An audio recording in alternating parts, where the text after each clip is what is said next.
Ang Estados Unidos ay pinasok ng Islamikong Republika ng Iran.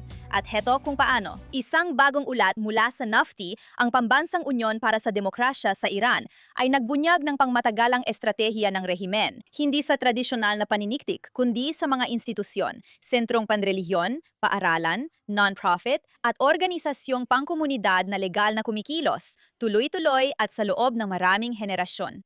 Ngayon, nasa sentro ng network na ito ang Alavi Foundation, isang non-profit sa New York na may-ari ng 36 palapag na gusali sa Fifth Avenue, isang asset na nagbibigay pondo sa 12-dosenang kaakibat na organisasyon sa bansa. Bahagi ito ng mas malaking network ng mosque, paaralan at programa para sa kabataan sa mga estado gaya ng Virginia, Michigan at Texas. Tignan natin ang Michigan. Sa Dearborn, halos 40% ng populasyon ay Muslim at karamihan ay Shia. At hindi lang iisang institusyon ang mayroon doon. May masinsing ekosistema ng mosque, paaralan, programa para sa kabataan at media na nagtutulungan at ginagawang normal ang anti-Semitiko, anti-Amerikano at pro-teroristang naratibo sa araw-araw na buhay.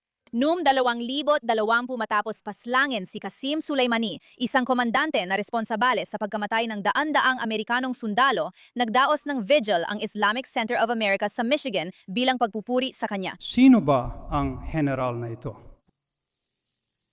Na ang kanyang presensya ay nagdala ng pag-asa sa mga naaapi at sa mga natatakot, at nagdala ng galit at takot sa mga kaaway ng Islam, partikular na sa Estados Unidos. Isang institusyon sa Amerika ang lantaran pinupuri ang lalaking responsabale sa pagpatay ng mga sundalong Amerikano. Ang IRGC at mga galamay nito ay bihasa sa pagpapaniwala sa mga naaaping grupo na may iisang layunin sila, kahit madalas magkasalungat ang layunin nila. Tulad ng LGBTQ na kilusan, biglang nagpo-promote ng Palestine kahit hindi naiintindihan. Batay sa datos ng Pew, ang tanging mas kinamumuhian ng mga Palestino kaysa sa mga Hudyo ay ang mga bakla. Ngayon, syempre, nakita rin natin ito at nakikita pa rin hanggang ngayon kapag ang mga grupo ng estudyante ay nag-oorganisa ng mga protesta na pabor sa rehimen na inilalarawan ang Republikang Islamiko at ang mga teroristang proxy nito bilang paglaban. Kumuha pa ng isa pang sundalo.